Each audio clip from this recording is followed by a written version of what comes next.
नमस्कार मित्रों, एक बार फिर से आप सभी का बहुत बहुत स्वागत है ज्योतिष को समझने की इस यात्रा में। मित्रों, जैसा कि आपको पता ही है कि आजकल हम कुंडली के सभी भावों को समझने का प्रयास कर रहे हैं। अभी तक हम पहले भाव से लेकर 9वें भाव तक को समझने का प्रयास कर चुके हैं। आज हम जिस भाव के बारे में बात करने वाले हैं या जिस भाव को समझने का प्रयास करने वाले हैं मित्रों, वह है हमारी कुंडली का 10वां भाव। तो आइए मित्रों, पता करने का प्रयास करते हैं कि कुंडली का 10वां भाव इतना महत्वपूर्ण क्यों है। यह हमारे जीवन के किन विषयों के बारे में बताता है। अपने कुंडली के 10वें भाव को हमें कैसे स्टडी करना है, कैसे इसको एनालाइज करना है। अपने कर्मों, अब अपने जीवन में होने वाले कर्मों को या जो कर्म हम करने वाले हैं उनको कैसे समझना है। चलिए मित्रों, शुरू करते हैं कुंडली का 10वां भाव। तो मित्रों, कुंडली के 10वें भाव को का जो मुख्य तौर पर जो नाम दिया गया है वह है कर्म भाव। इसका मतलब कि हम इस भाव से अपने कर्म देखते हैं कि हम जो हमारे जीवन में हम जो कर्म करने वाले हैं वो हम कैसे कर्म करेंगे। और इसके लिए जो 10वें भाव का जो कारक है मित्रों, वह है शनिदेव। इसीलिए शनिदेव को कर्म फलदाता भी कहा गया है। इसके अलावा जीवन में जो उन्नति करेंगे हम, उन्नति जीवन में हम कितनी उन्नति करेंगे, अपने काम की पोजीशन में, अपने कर्मों में कितना ऊपर तक जाएंगे, यह सब भी हम अपनी कुंडली के 10वें भाव से देखते हैं। और अपने जीवन में उन्नति के लिए जो कारक है मित्रों, वह है हमारे बृहस्पति देव। हम अपनी नौकरी कैसी करेंगे, नौकरी में किस पोजीशन तक जाएंगे, या ये नौकरी नहीं व्यवसाय करेंगे तो कौन सा व्यवसाय करेंगे और व्यवसाय में हमें कितनी सफलता मिलेगी, ये सब चीज़ें भी हम जिसे हम आजीविका कहते हैं, ये सारी चीज़ें भी हम 10वें भाव से देखते हैं। और आपकी नौकरी, व्यवसाय, या कहना चाहिए कि आपकी आजीविका का जो कारक है वह है मित्रों बुध। इसके अलावा आपकी प्रसिद्धि, आप कितने प्रसिद्ध होंगे, आपका फेम कितना होगा, वह भी 10वें भाव से देखा जाता है। और इसके लिए जो कारक है मित्रों, वह है सूर्य। तो अब चलिए मित्रों, 10वें भाव को थोड़ा सा और एक थोड़ी गहराई से समझने का प्रयास करते हैं। सबसे पहले मित्रों, 10वां भाव जो आपका है वह आपका एक केंद्र भाव है। और जैसे कि हम जानते हैं कि केंद्र भाव जो आपके होते हैं, 4 होते हैं: लगन, चौथा भाव, 7वां भाव, 10वां भाव। ये आपके जीवन के 4 स्तंभ हैं जो आपको आपका जीवन जीने में सहायता करते हैं। अब इन चारों ही भावों में यदि आप बात करेंगे, बल की बात करेंगे, तो जो हमारा 10वां भाव है वह सबसे अधिक बली होता है। उससे कुछ कम बली होता है आपका 7वां भाव, उससे कुछ कम बली होता है आपका चौथा भाव, और उससे कुछ कम बली होता है आपका पहला भाव। और जैसे कि हमने जब चौथा भाव और 7वें भाव के बारे में बात की थी, तब हमने समझा था कि चौथा भाव या चौथे भाव में जो मौजूद ग्रह हैं वह आपका बचपन कैसा बीता, और बचपन में जो आपके अनुभव हुए हैं, जो एक्सपीरियंसेस आपको हुए हैं, उससे आपका जीवन कैसे बदला, उन्होंने आपके जीवन पर क्या प्रभाव डाला, उसको समझाते हैं। इसी प्रकार जो मित्रों 7वां भाव आपका है, 7वां भाव आपका आपके विवाह के बाद, विवाह के अनुभव से या संबंधों के अनुभव से आपके जीवन में क्या प्रभाव पड़ा, उससे आपने क्या बदलाव आए, उसको बताता है। इसी प्रकार जो मित्रों जो 10वां भाव है, 10वां भाव होता है कि जब आप अपनी नौकरी पे गए, आपने कोई काम शुरू किया, आपने अपने कर्म करने शुरू किए, तो उस नौकरी से, आपके व्यवसाय से, या जो आप कर्म करते हैं उससे जो आपके अनुभव हुए, उन अनुभवों से आप पर आपका चरित्र, आपका मस्तिष्क, आपका मन में कितना बदलाव आया, क्या बदलाव आया, उन सब चीज़ों को 10वें भाव में मौजूद ग्रह बताते हैं। और 10वां भाव क्योंकि आपकी केंद्र स्थानों में सबसे अधिक बली है, तो इसका सबसे अधिक प्रभाव पड़ता है व्यक्ति के ऊपर। और 10वां भाव मित्रों, आगे चलते हैं। अब एक बार 10वें भाव में जो ग्रह है उनकी भी बात कर लेते हैं एक बार। 10वां भाव हमने बात कर ही ली कि 10वां भाव आपका कुंडली का केंद्र भाव होने के कारण महत्वपूर्ण भाव क्यों है। ये हमारी आजीविका का स्थान है कि हम नौकरी करेंगे, बिजनेस करेंगे, वो हम 10वें भाव से देखेंगे। हम 10वें भाव मित्रों, चाहे आपका पाप ग्रह हो चाहे शुभ ग्रह हो, 10वें भाव में एक नॉर्मल तौर पर देखा जाए या कहा जाए तो सभी ग्रह आपके शुभ फल देते हैं।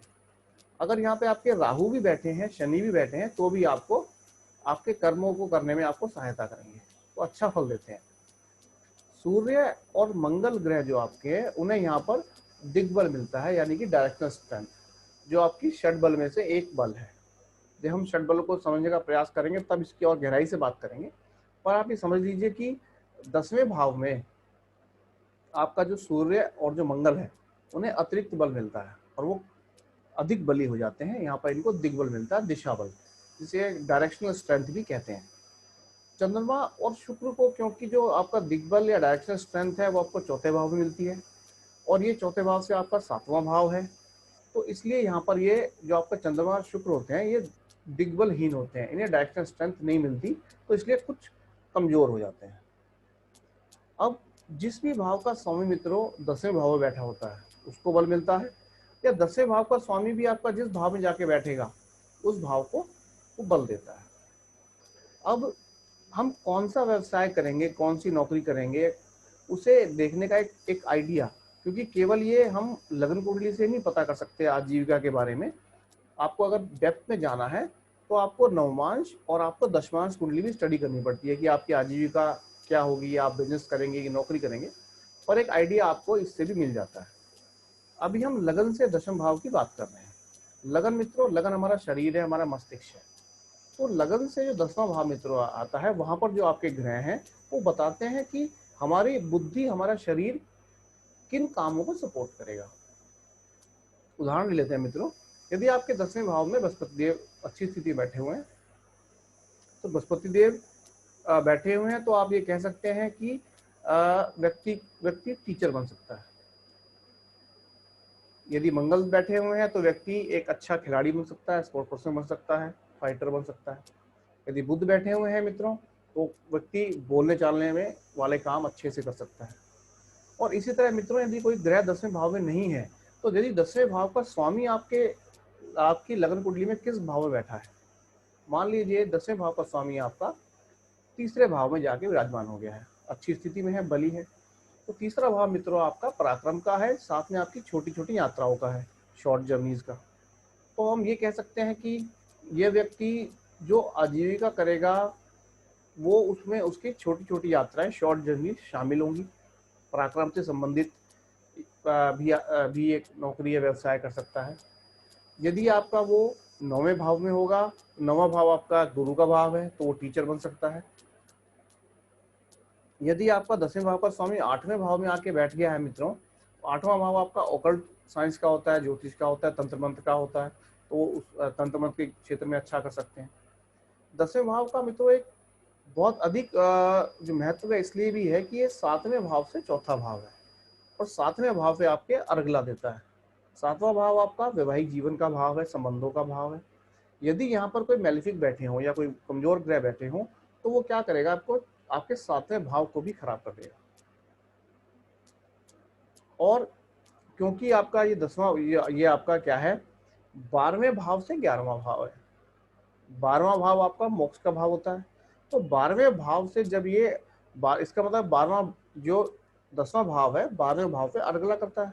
यदि यहाँ पर आपके कमजोर ग्रह बैठे होंगे या पाप ग्रह बैठे होंगे तो आप उससे संबंधित कर्म तो करेंगे, किंतु यदि वो कर्म अच्छे नहीं होंगे तो आपको मोक्ष से दूर कर देंगे, क्योंकि 12वां भाव आपका मोक्ष का होता है।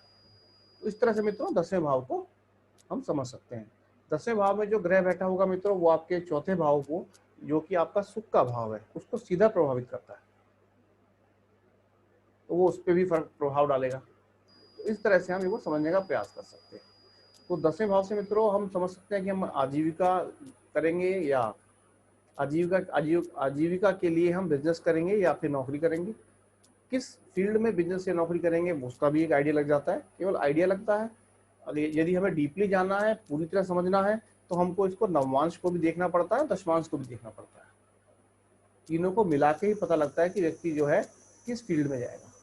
पर हाँ, यदि 10वें भाव का स्वामी आपका बली है, अच्छे भाव में बैठा हुआ है, तो ये एक अच्छा राजयोग है। उससे पता लगता है कि आप अच्छे फील्ड में एक अच्छे लेवल तक पहुंचेंगे। 10वां भाव मित्रों इतना डीप स्टडी करने वाला भाव है कि इस पर तो कई किताबें लिखी जा सकती हैं। तो यहाँ पर हमने एक छोटा सा आइडिया ले लिया है। आज हमने केवल लगन से 10वें भाव की बात की है, जो कि इसके अलावा मित्रों हमें चंद्रमा से 10वां भाव, सूर्य से 10वां भाव, आत्मकारक से 10वां भाव, सभी जगहों से अपने कर्मों के लिए 10वां भाव स्टडी करना पड़ता है। अब किन से भाव स्टडी करना है, उनका सबका क्या क्या मतलब होता है, वो सब हम धीरे धीरे अपनी आगे वाली वीडियो में करेंगे। लेकिन लगन कुंडली से भी आप इतना समझ सकते हैं कि यदि 10वें भाव का स्वामी बली है, केंद्र स्थान में है, त्रिकोण में है, तो आप मान लीजिए कि व्यक्ति का जो जो आपको ऑक्यूपेशन है, जो नौकरी है, जो व्यवसाय है, वो स्टेबल रहेगा और वो व्यक्ति अच्छी ऊंचाई पे जाएगा। इसके विपरीत यदि आपका 10वें भाव का स्वामी 6ठे, 8वें, 12वें भाव में आ गया है या नीच का है या कमजोर है, तो उसमें ये होगा कि आपकी जो नौकरी है, जो व्यवसाय है, उसमें अड़चने आएंगी और आपका, जिसे कहते हैं ना, उतार चढ़ाव आपके व्यवसाय में या नौकरी में लगे रहेंगे। तो मित्रों, आशा करता हूँ 10वें भाव के बारे में थोड़ा सा आइडिया आपको लग गया होगा। डीपली स्टडी करने के लिए मित्रों आगे हम और वीडियो बनाएंगे, इसको बाकी सबको भी समझने का प्रयास करेंगे। तो मित्रों, आज के लिए इतना ही। मेरे साथ रहने के लिए आप सभी का बहुत बहुत धन्यवाद। नमस्कार।